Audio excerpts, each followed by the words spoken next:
Paz. Estamos acompanhando esta revista, tandararam, Vigilância, Justiça e o Culto a Deus. Um chamado para a igreja nos escritos dos profetas menores. Estamos estudando aí os profetas menores. E nós estamos já na aula número 11. Passou muito rápido, já tivemos aí 10 lições. Então nós já vimos por que é os profetas menores, né? Porque eles escreveram em pequenos livros, escreveram menos que os profetas maiores. Então nós vimos aí Oséias, Joel, Amós, Obadias, Jonas, Miqueias, Naum, Abacuque, Sofonias. E hoje é a vez do profeta Ageu, Nós vamos estudar um pouquinho aí o livro do profeta Ageu. Então aqui em síntese, o que o livro do profeta Ageu vai nos mostrar? Vai nos mostrar que a ação do Espírito de Deus nos liberta do comodismo e da indiferença, fazendo-nos voltar a valorizar aquilo que realmente importa para Deus.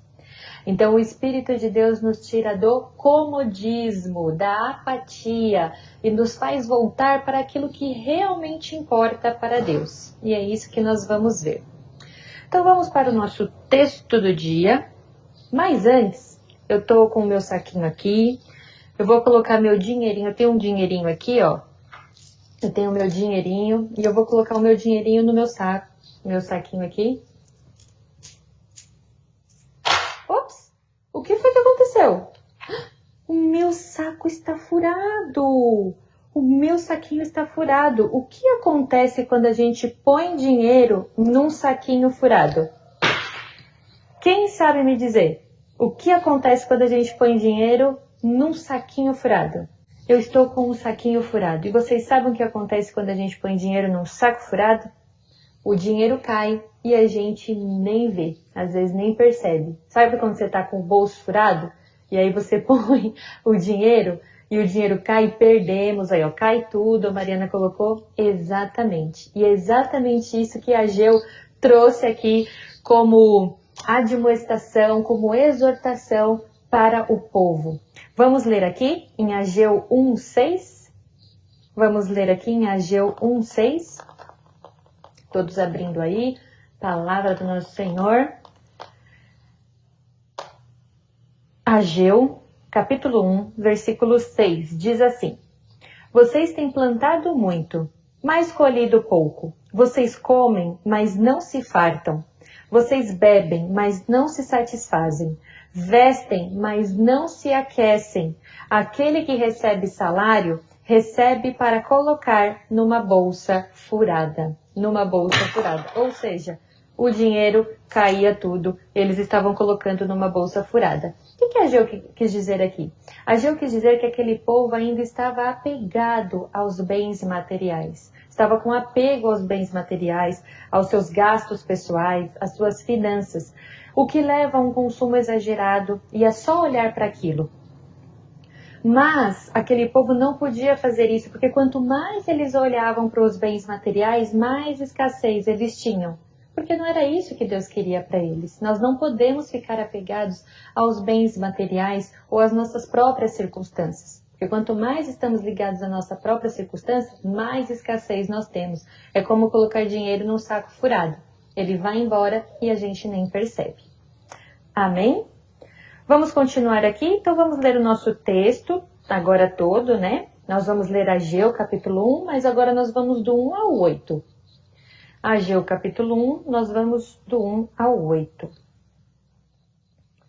E diz assim: No primeiro dia do 6º mês, do 2º ano do reinado de Dário, a palavra do Senhor veio por meio do profeta Ageu ao governador de Judá, Zorobabel, filho de Sealtiel, e ao sumo sacerdote Josué, filho de Jeozadak, dizendo: Assim diz o Senhor dos Exércitos, esse povo afirma, ainda não chegou o tempo de reconstruir a casa do Senhor.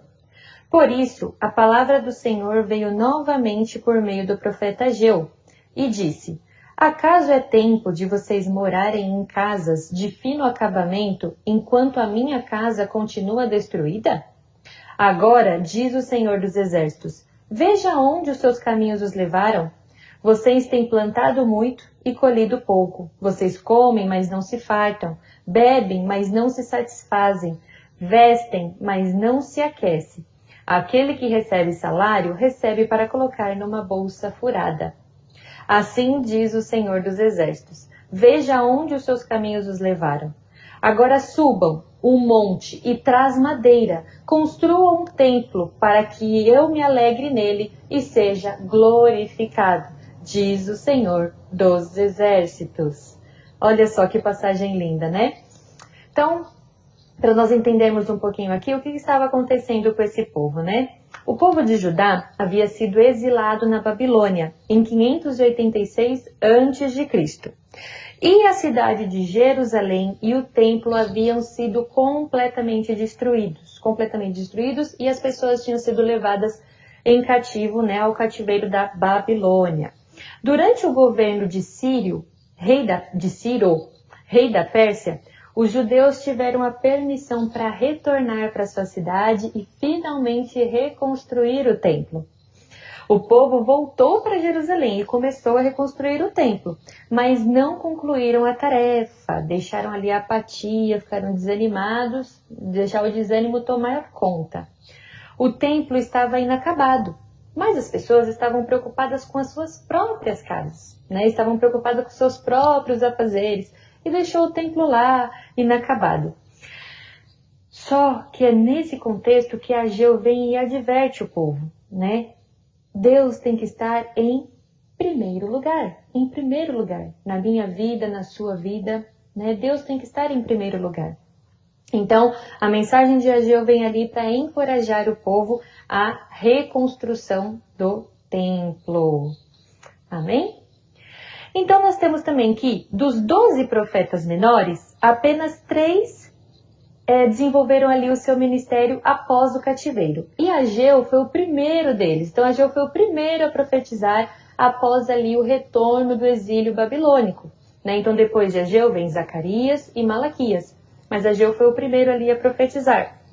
E ele é contemporâneo do profeta Zacarias.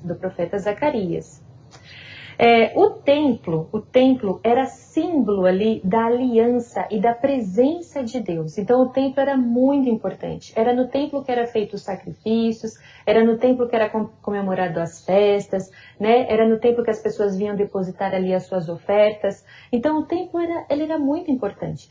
Então quando veio ali a Babilônia e destruiu, né? Quando eles foram ali levados cativos e aquela cidade ali ficou desolada por causa da guerra, houve um impacto muito grande, as pessoas ficaram desoladas, ficaram muito tristes. Quando vem o decreto de Ciro e finalmente permite o povo a retornar e a reconstruir o templo, nossa, eles ficaram muito felizes. Finalmente nós vamos poder reconstruir o templo, glória a Deus, vamos poder reconstruir o templo. Era sinal de que tudo ia melhorar, né? Mas quando aquele povo chega ali e coloca ali os alicerces, né, do templo, retorna a primeira leva, né, do povo, os primeiros chegam ali, começam a reconstruir e colocam os alicerces, começam o quê? As perseguições. Então ali temos os samaritanos que não querem que aquele povo fique ali, não queria que aquele povo voltasse, né, queria que os judeus continuassem ali na Babilônia. Então nós temos aí a perseguição dos samaritanos, né, que nunca gostou muito do povo judeu, então eles começam ali na perseguição. E nós também temos a perseguição de outros governadores ali da redondeza que também não quer que o templo seja construído e começa ali a embargar a obra.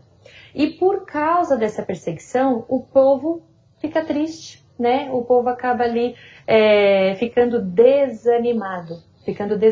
Poxa, a gente retornou, né? Largamos ali a Babilônia, o conforto da Babilônia para retornar aqui para uma cidade destruída, que a gente poderia reconstruir, o nosso templo. Agora começa aí essas perseguições. Deixa para lá, deixa o templo. Quer saber de uma coisa? Vou reconstruir a minha casa.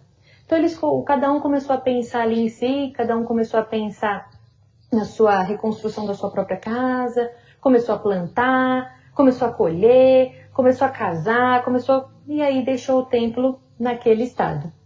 E aí é nesse contexto que Ageu se levanta, e fala, não, a gente não pode fazer isso. Não podemos ficar preocupados só com as nossas coisas. E a casa de Deus? Né? O povo falou assim, não é tempo, por causa dessas perseguições, não é tempo agora da gente reconstruir a casa de Deus. Aí Ageu fala, mas é tempo de você viver numa casa bonita?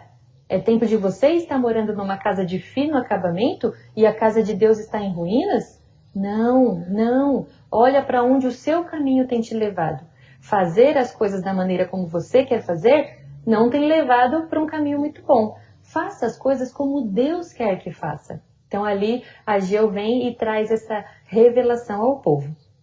E aí que nós vamos ver mais a fundo. Amém? Estão comigo? Estão todos aí? Dá um joinha. Até aqui vocês estão acompanhando?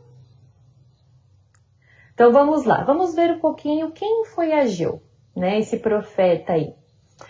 A palavra de Deus, ele não traz muitas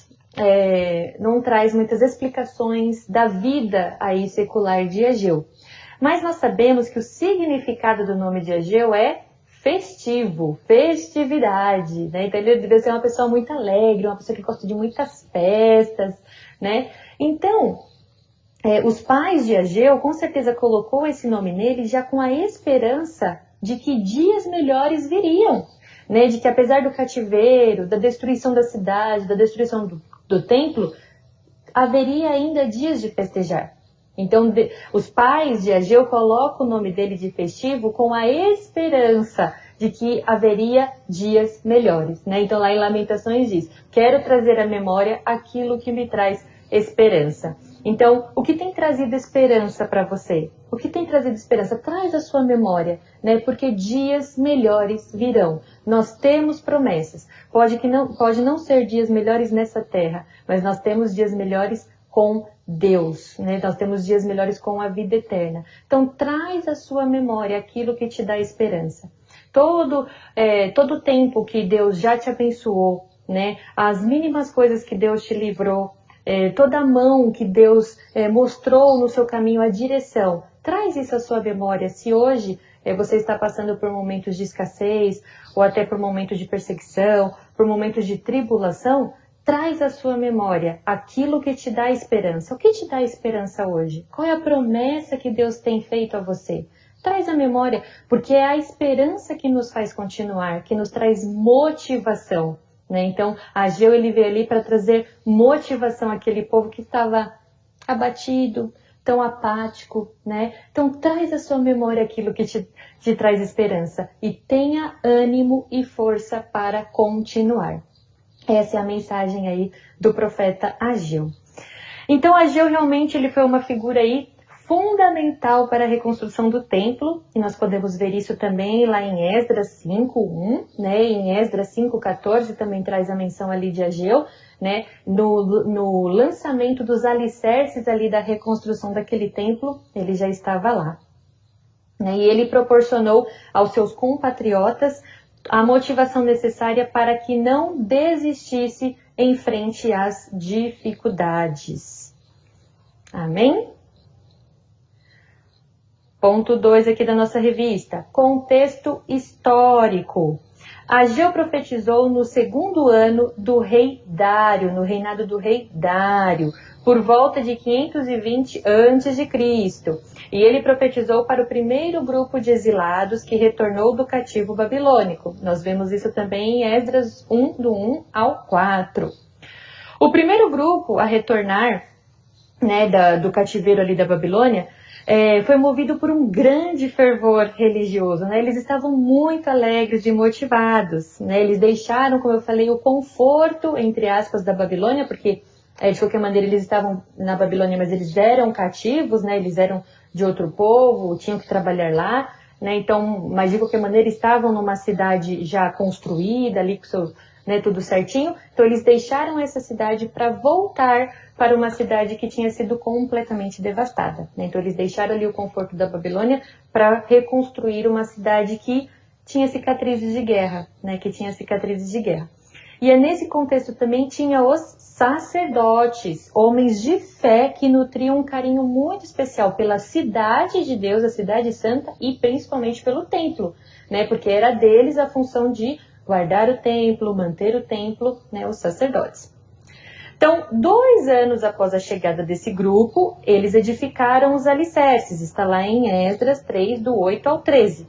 Só que, como eu falei, começou as perseguições, né? As perseguições ali dos samaritanos e dos governadores. Começou as perseguições e aí o povo se abateu e deixou ali a construção do templo para voltar para os seus interesses pessoais. E aí é nisso que Ageu se levanta para profetizar.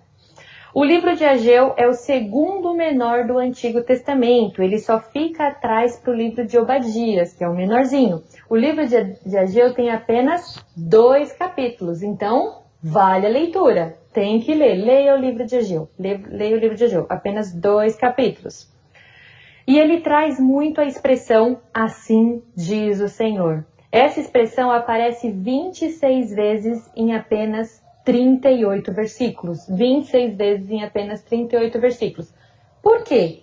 Por que dessa expressão? Assim diz o Senhor. Que era para mostrar a chancela de Deus. Era para o profeta Ageu queria falar assim, olha, isso não é da minha cabeça, não é da minha vontade, mas é o Senhor. Assim diz o Senhor dos Exércitos. É o Senhor dos Exércitos que está com você. É o Senhor dos Exércitos que manda fazer. Então é para trazer ali a chancela, que realmente ele era um profeta de Deus. Assim diz o Senhor. Aparece 26 vezes em apenas 38 versículos. Então, a todo instante, o profeta anuncia que as suas palavras vieram diretamente de Deus. O seu livro é composto por 4 mensagens principais entregues ao povo. E quais foram essas mensagens? Vamos ver. Primeira mensagem.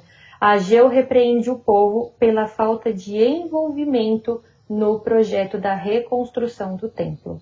Ageu repreende o povo pela falta de envolvimento. Vamos abrir lá?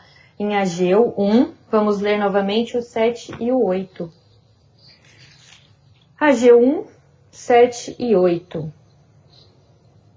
Assim diz o Senhor dos Exércitos, considerai o vosso passado. Sobe agora ao monte, traz madeira e edifica a casa. Dela me agradarei e serei glorificado, diz o Senhor. Então aqui o profeta fala, considere o seu caminho, né? Onde o seu caminho tem te levado? Fazer o que você quer fazer pela sua cabeça tem te levado aonde? E nós vamos ver onde estava levando o povo. Estava levando o povo à escassez. Estava levando o povo à escassez. O céu estava cerrado, ou seja, não chovia. Não chovia.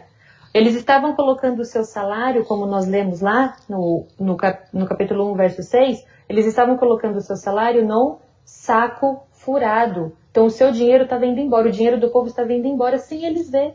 E a mesma coisa acontece conosco, né? Se está ocorrendo escassez na sua vida, se parece que você está trabalhando e colocando o seu dinheiro num saco furado, está indo embora que você nem vê, veja onde os seus caminhos têm te levado. Essa é a palavra do Senhor para nós. Nós temos que analisar onde os nossos caminhos têm nos levado e parar um pouquinho de querer andar pelos nossos caminhos para andar nos caminhos do Senhor, para andar nos caminhos que Deus quer que nós andemos, né? Porque se formos andar pelos nossos caminhos, são caminhos de escassez, são caminhos de escassez, né? E essa escassez, esse céu cerrado que não chovia, era Deus chamando a atenção do povo, né? Olha para mim.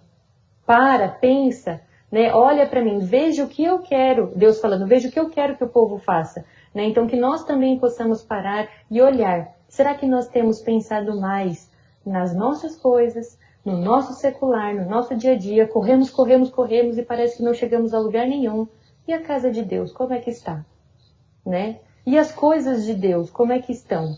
As coisas que Deus tem chamado para nós fazermos, será que estamos fazendo? Então, que nós possamos pensar, né, na noite de hoje. Tem tido escassez na sua vida? Você tem corrido e se cansado demais? Peça direção a Deus. Peça direção a Deus. Amém? Então, essa foi a primeira mensagem, né? Que o povo deveria se atentar para o envolvimento no projeto da reconstrução. A segunda mensagem. Bom, após o início das obras de reconstrução, a aparência do templo apresentou-se um pouco modesta, um pouco pobrezinha, né? O povo começou a olhar e falar assim, esse templo nunca vai ser igual ao primeiro, né? Que nem é o templo de Salomão, que é conhecido pela sua exuberância, muito ouro, pedras preciosas, lindo, né? Imponente. Então o povo olhou assim e falou assim, esse templo nunca vai ser, não vai ser o que era, né? Então o povo começou a ficar um pouco nostálgico ali, só olhar para o passado, ficar um pouco triste. Só que o profeta fala, não podemos ficar só olhando para o passado. O que passou, passou. As coisas velhas não voltam mais, né? Nós até cantamos toda a virada do ano. Então, que você também não possa ficar só aí na nostalgia ou só pensando no passado. Grandes coisas Deus ainda tem, né? Para nós, para você. Grandes coisas o Senhor ainda tem. Então, aí ele encoraja e ele profetiza que a glória da segunda casa seria maior do que a primeira, né? E por que a glória da segunda casa seria maior do que a primeira? Porque teria muito ouro? Porque teria muita prata, muitas pedras preciosas? Não, porque teria a presença de Deus, né? E quando tem a presença de Deus, não precisa de mais nada, não precisa de mais nada. Então, vamos ler lá em Ageu 2:9. Ageu 2:9. Vocês estão comigo? Todo mundo aí? Coloca um joinha aí para eu saber. Ageu 2:9 diz assim. Vamos ler do 8, tá? Ageu 2, vamos ler o 8 e o 9. Minha é a prata, meu é o ouro, diz o Senhor dos Exércitos. A glória desta última casa será maior do que a primeira, diz o Senhor dos Exércitos. E nesse lugar darei a paz, diz o Senhor dos Exércitos. Então, o profeta Ageu traz aqui, a glória da segunda casa será maior do que a primeira, por causa da presença de Deus. Por causa da presença de Deus. Então, que fiquemos com essa palavra hoje, né? Temos a presença de Deus em nossas vidas, então a glória será maior, por causa da presença de Deus em nossas vidas. A terceira mensagem, o profeta aqui ensina que o fato de alguém morar na Terra Santa, ou de estar no templo, ou de simplesmente ter o templo, não torna ninguém santo, né? O que torna a pessoa santa é a intenção do coração de se santificar, de querer ser santo, de querer ser separado, porque o significado da palavra santo é separação, é santidade, separação, né? Então, o que torna alguém santo é querer ser separado, separado da imundícia, separado ali da impureza. Então, é isso que o profeta traz aqui na terceira mensagem. Vamos ler? Ageu 2. Nós vamos ler do 12 ao 14. Se alguém leva carne santa na orla de sua veste, e ela vier a tocar no pão, ou na cozinha, ou no vinho, ou no azeite, ou em qualquer outro mantimento, ficará isso santificado? E aí respondeu os sacerdotes, não, né? Se alguém levar carne santa na orla, isso também não torna santificado. Então perguntou Ageu, no 13, se alguém que tenha se tornado impuro pelo contato com um corpo morto, tocar em alguma coisa, esta ficará imunda? Respondeu o sacerdote, sim, ficará imunda. No 14, então prosseguiu Ageu, assim é este povo, e assim é esta nação perante mim, diz o Senhor dos Exércitos. Assim é toda a obra de suas mãos, e o que ali oferece, tudo é imundo. Né? Então, o que o profeta quis dizer aqui? O profeta quis dizer que santidade não se transmite, né? Então, se você pegar uma carne santa e tocar a orla, né, não vai ficar santa, né? Então, santidade não se transmite. Mas e a impureza? A impureza se transmite. Se tocar num corpo morto e depois tocar no pão, naquela época não podia tocar em corpo morto porque era impureza. E tocar no pão, aquilo ficará impuro. Então, santidade não se transmite. Santidade se tem, se conquista, né? Mas e a impureza? A impureza se transmite. Então, nós temos que tomar muito cuidado com isso. Muito cuidado para que nós não possamos ser receptores de impureza. né? Então, mas que possamos realmente conquistar ali a santidade, ser santos, ser santo. Então é isso que o profeta traz. O que aquele povo estava fazendo com aquelas ofertas, sem a reconstrução do templo, era impuro, né? Era impuro, né? Aquele povo precisava buscar o quê? A santidade. Porque Deus não queria só um envolvimento com a casa física, com o templo, mas Deus também queria restaurar a adoração. Deus queria restaurar a santidade. Então, é uma lição muito grande para nós. Não basta vir à igreja, cantar louvores, fazer e acontecer, se não houver restauração com Deus. Se não houver santidade em nossas vidas. Se continuamos sendo tocados por coisas impuras. Deixar a impureza transferir a nós, né? Então, que nós possamos refletir também essa noite. Então, Deus quer sim que vejamos as coisas físicas do templo dele, que se preocupemos com o templo, que se preocupemos com as pessoas que estão no templo, que faz parte do templo, né? Nós somos o templo de Deus hoje. Então, que possamos nos preocupar com o nosso próximo, né? Ter ali um ombro amigo, estender a mão a quem precisa, mas não é só isso, não é só o envolvimento físico, e também o envolvimento espiritual. Deus queria que o templo fosse reconstruído para que o culto fosse reconstruído, para que o sacrifício fosse reconstruído. Então, que nós possamos reconstruir, né, ali a nossa santidade e a nosso alicerce com Deus, né? Então, que possamos ter esse envolvimento com o que é santo. Amém? E a quarta lição que o profeta traz aqui, né, é que ele profetizou uma bênção muito especial sobre a dinastia do rei Davi na pessoa de Zorobabel. Vamos ler lá? Ageu 2.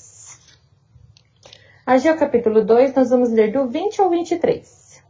A promessa do Senhor a Zorobabel. Ageu capítulo 2, verso 20. Veio a palavra do Senhor, segunda vez a Ageu, no 24º dia do mês, dizendo: Fala a Zorobabel, governador de Judá.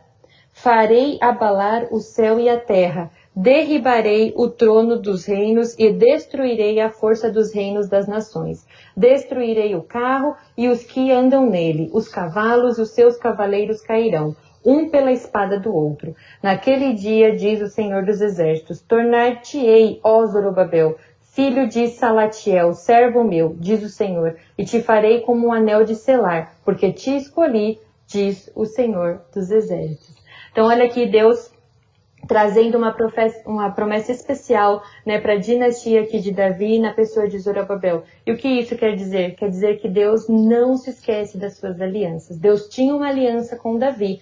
E aí, aqui está mais um cumprimento sobre a vida de Zorobabel, sobre a dinastia de Davi. Deus não se esquece das suas alianças. Deus nunca se esquece.